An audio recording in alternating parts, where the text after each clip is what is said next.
শুরু হয়ে গেল 2024 সালের লোকসভা নির্বাচনের ভোট গণনা। মুর্শিদাবাদ জেলায় মোট 4টি গণনা কেন্দ্র থেকে ভোটের ফলাফল ঘোষণা হতে চলেছে আজ।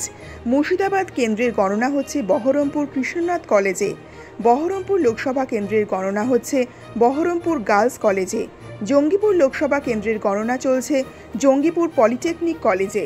পাশাপাশি বহরমপুর কলেজে গণনা হচ্ছে ভগবানগোলা বিধানসভা উপনির্বাচনের।